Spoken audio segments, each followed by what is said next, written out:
नमस्ते साथियों, स्वागत है आपका हमारे चैनल पर। आज जो मैं टॉपिक लेकर के आया हूँ उस टॉपिक का नाम है मानव नेत्र तथा रंग बिरंगा संसार। फटाफट से शुरू करते हैं। पहला प्रश्न है, मानव नेत्र के किस भाग पर किसी वस्तु का प्रतिबिंब बनता है? कॉर्निया, परितारिका, पुतली, रेटिना या दृष्टिपटल? इसका आंसर होगा रेटिना या दृष्टिपटल। अगला प्रश्न है, तारों के टिमटिमाने की व्याख्या किस सिद्धांत पर आधारित है? अपवर्तन के सिद्धांत पर, प्रकीर्णन के सिद्धांत पर, वर्ण विक्षेपण के सिद्धांत पर, या इनमें से कोई नहीं? आंसर होगा अपवर्तन के सिद्धांत पर। तीसरा प्रश्न है, नेत्र लेंस की फोकस दूरी अधिक हो जाने से कौन सा दृष्टि दोष होता है? निकट दृष्टि दोष, दूर दृष्टि दोष, जरा दृष्टि दोष, या इनमें से कोई नहीं? तो आंसर होगा दूर दृष्टि दोष। अगला प्रश्न है, नेत्र में किसी वस्तु का बना प्रतिबिंब होता है। ध्यान से पढ़िएगा, नेत्र में किसी वस्तु का बना प्रतिबिंब होता है। काल्पनिक सीधा तथा छोटा, काल्पनिक उल्टा तथा बड़ा, वास्तविक उल्टा तथा छोटा, वास्तविक उल्टा तथा बड़ा। इसका आंसर होगा वास्तविक उल्टा तथा छोटा। बहुत ही महत्वपूर्ण प्रश्न है, याद रखिएगा। पांचवा प्रश्न है, जो नेत्र निकट स्थित वस्तुओं को स्पष्ट नहीं देख पाता उस नेत्र में होता है दूर दृष्टि दोष, निकट दृष्टि दोष, जरा दृष्टि दोष, या वर्णांधता? इसका आंसर होगा दूर दृष्टि दोष। दूर दृष्टि दोष निकट की वस्तुओं स्पष्ट दिखाई नहीं देती है और निकट दृष्टि दोष में दूर की वस्तुएं स्पष्ट दिखाई नहीं देती है, याद रखिएगा। अगला प्रश्न है, श्वेत प्रकाश की किरण जब किसी प्रिज्म से होकर गुजरती है तो जो रंग सबसे अधिक विचलित होता है वह है नीला, लाल, बैंगनी। नीला और लाल दोनों, तो आंसर होगा बैंगनी। अगला प्रश्न है, अपने लेंस की फोकस दूरी को बदलकर दूर या निकट की वस्तु को साफ साफ देख सकने का आंख का गुण क्या कहलाता है? बहुत ही महत्वपूर्ण क्वेश्चन है। डायरेक्ट क्वेश्चन पूछा जाता है कि आंख की समंजन क्षमता क्या कहलाती है? तो इसका आंसर होगा समंजन क्षमता। अगला प्रश्न है, जरा दूरदर्शिता से पीड़ित व्यक्ति का उपचार किस प्रकार के लेंस से किया जाता है? इसका आंसर है बाईफोकल लेंस से। अगला प्रश्न है, एक स्वस्थ मानव नेत्र के लिए निकट तथा दूर बिंदु क्रमशः होते हैं 0 एवं 25 मीटर, 0 एवं अनंत, 25 सेंटीमीटर एवं 250 सेंटीमीटर। 25 सेंटीमीटर एवं अनंत बहुत ही महत्वपूर्ण प्रश्न है, इसका आंसर होगा 25 सेंटीमीटर एवं अनंत। 10वां प्रश्न है, निम्न दूरियों पर की वस्तु के प्रतिबिंब को फोकस करने के लिए आंख के लेंस की फोकस दूरी परिवर्तित होती है पुतली द्वारा, रेटिना द्वारा, सीरियली पेशियों द्वारा, या आयरस द्वारा? तो यह नियंत्रित की जाती है सीरियली पेशियों द्वारा। अगला प्रश्न है, जो नेत्र दूर स्थित वस्तु को स्पष्ट नहीं देख पाता उस नेत्र में होता है दूर दृष्टि दोष, निकट दृष्टि दोष, जरा दृष्टि दोष, या वर्णांधता?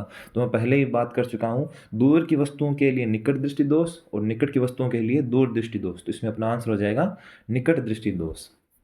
अगला प्रश्न है, किसी दृष्टि दोष में किसी वस्तु का प्रतिबिंब रेटिना के आगे बनता है तो कौन सा दृष्टि दोष होगा? इसमें निकट दृष्टि दोष होगा, या दूर दृष्टि दोष होगा, या जरा दूरदर्शिता होगी, या इनमें से कोई नहीं? इसमें आंसर होगा निकट दृष्टि दोष। अगला क्वेश्चन है कि नेत्र की समंजन क्षमता कम हो जाने से उत्पन्न होता है निकट दृष्टि दोष, दूर दृष्टि दोष, जरा दृष्टि दोष, या वर्णांधता? इसमें आंसर होगा जरा दृष्टि दोष। ये बुढ़ापे में होता है। अगला प्रश्न है, चंद्रमा पर खड़े अंतरिक्ष यात्री को आकाश प्रतीत होता है नीला, उजला, लाल, या काला? इसमें आंसर होगा काला। श्वेत रंग कितने रंगों के मेल से बना है? 3, 4, 5, 7? तो आप सबको पता है श्वेत रंग 7 रंगों से मिलकर बना है। अगला प्रश्न है, दृश्य प्रकाश में किस वर्ण का तरंग दैर्घ्य अधिकतम होता है? दृश्य प्रकाश में किस वर्ण का तरंग दैर्घ्य होता है, वो अधिकतम होता है? कौन सा जो रंग है वो दूर तक चलता है, बेसिकली ये कहना चाहता है। तो इसमें डायरेक्ट आंसर होगा लाल। अगला क्वेश्चन है, इंद्रधनुष का बनना किस घटना पर आधारित है? प्रकाश का परावर्तन, प्रकाश का अपवर्तन, प्रकाश का वर्ण विक्षेपण, या इनमें से कोई नहीं? इसमें आंसर होगा प्रकाश का वर्ण विक्षेपण। ध्यान रखिएगा, जहां भी रंग की बात आएगी वहां वर्ण विक्षेपण होगा। अगला क्वेश्चन है कि जो नेत्र निकट स्थित वस्तु को साफ नहीं देख सकता उस नेत्र में होता है? आप बताइए, बता चुका हूं मैं, निकट स्थित वस्तु को साफ नहीं दिखेगी तो उसमें दूर दृष्टि दोष होगा। अगर दूर स्थित वस्तु हमें साफ नहीं दिखाई देगी तो उसमें निकट दृष्टि दोष होगा। तो इसमें आंसर होगा दूर दृष्टि दोष। अगला क्वेश्चन है कि किसी कोलाइड विलयन में निलंबित कणों से प्रकाश के प्रकीर्णन को कहा जाता है? वायुमंडलीय प्रभाव, किंडल प्रभाव, टिंडन प्रभाव, क्विंटल प्रभाव? तो इसमें आंसर होगा टिंडन प्रभाव। डायरेक्ट क्वेश्चन आता है कि टिंडन प्रभाव किसे कहते हैं? तो ध्यान रखिएगा कि किसी कोलाइड विलयन में निलंबन कणों से प्रकाश के प्रकीर्णन को टिंडन प्रभाव कहते हैं। अगला प्रश्न है कि सामान्य मानव नेत्र का दूर बिंदु होता है, अनंत पर होता है, पहले ही आ चुका क्वेश्चन। अगला क्वेश्चन है कि निकट दृष्टि दोष वाले व्यक्ति के चश्मे में होता है उत्तल लेंस, अवतल लेंस, बेलनाकार लेंस या इनमें से कोई नहीं। तो याद करने की दृष्टि से मैं बता देता हूं कि निकट 3 वर्ड का शब्द है, तो सबसे ज़्यादा उत्तल और अवतल, निकट और दूर। देखो निकट में 3 वर्ड है, दूर में 2 वर्ड है, अवतल में 4 है, उत्तल में 3 है। तो निकट में ज़्यादा है, इधर अवतल में ज़्यादा है, तो निकट का होगा अवतल लेंस और दूर का हो जाएगा उत्तल लेंस। तो याद रखने की दृष्टि से ट्रिक याद रखिएगा। अगला क्वेश्चन है कि मानव नेत्र में उपस्थित लेंस है, हमारे जो मानव नेत्र है उसमें कौन सा लेंस पाया जाता है? तो इसका आंसर होगा उत्तल लेंस। बहुत ही महत्वपूर्ण प्रश्न है, बेसिक प्रश्न है, सीधा पूछा जाता है, ध्यान रखिएगा। अगला प्रश्न है निम्न में से किस दृष्टि दोष में नेत्र को क्रिस्टलीय लेंस धुंधला अपारदर्शी हो जाता है? निकट दृष्टि दोष में, मोतियाबिंद में, दीर्घ दृष्टि दोष में या जरा दूरदर्शिता में? इसमें आंसर होगा मोतियाबिंद में। अगला प्रश्न है स्पेक्ट्रम प्राप्त करने के लिए किसका उपयोग किया जाता है? कांच की सिल्ली का, अपवर्तन दर्पण का, प्रिज्म लेंस का, उत्तल लेंस का या प्रिज्म का? इसमें आंसर होगा प्रिज्म का। अगला प्रश्न है स्पेक्ट्रम में किस रंग की किरण का विचलन झुकाव कम होता है? लाल, हरा, पीला, बैंगनी? इसमें आंसर होगा लाल रंग का। अगला प्रश्न है दीर्घ दृष्टि के निवारण के लिए उपयोग किया जाता है? गोलीय बेलनाकार लेंस, उत्तल लेंस, समोत्तल लेंस या अवतल लेंस? इसमें आंसर होगा उत्तल लेंस।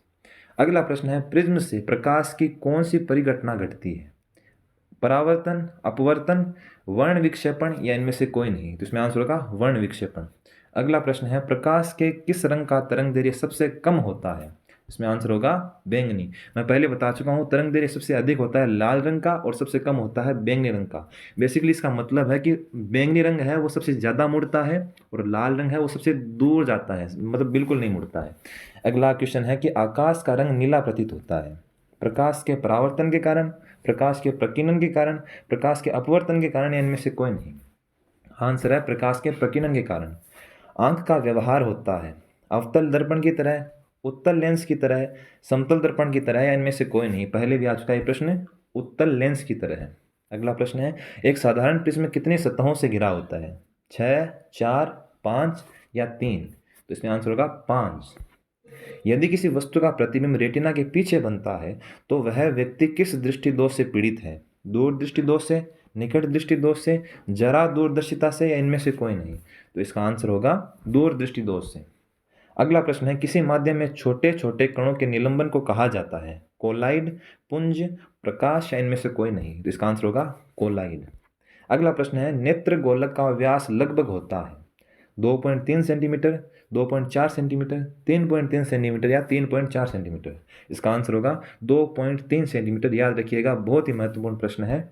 अगला प्रश्न है विद्युत सिग्नल कौन उत्पन्न करता है? परितारिका, प्रकाश सुग्राही, पुतली, इनमें से सभी? इसमें आंसर होगा प्रकाश सुग्राही। सिग्नलों की व्याख्या कहाँ होती है? मस्तिष्क में, पुतली में, रेटिना में या कोर्निया में? इसका आंसर होगा मस्तिष्क में। अगला प्रश्न है मानव नेत्र में किस प्रकार का लेंस पाया जाता है? उत्तल, अवतल, वलयाकार या इनमें से कोई नहीं? इसमें आंसर होगा उत्तल। ये 30 बार क्वेश्चन आ चुका है, बहुत ही महत्वपूर्ण है एग्जाम के दृष्टिकोण से। पुतली के साइज को नियंत्रित करने वाला गहरा पेशीय डायफ्राम क्या कहलाता है? इसका आंसर है परितारिका। अगला प्रश्न है आंख की पुतली किस प्रकार कार्य करती है? दृक् तंत्रिका की भांति, पुतली की भांति, परितारिका की भांति या परिवर्ती द्वारक की भांति? इसमें आंसर होगा परिवर्ती द्वारक की भांति। अपना अंतिम प्रश्न है कि कोर्निया के पीछे एक संरचना होती है, उसे क्या कहते हैं?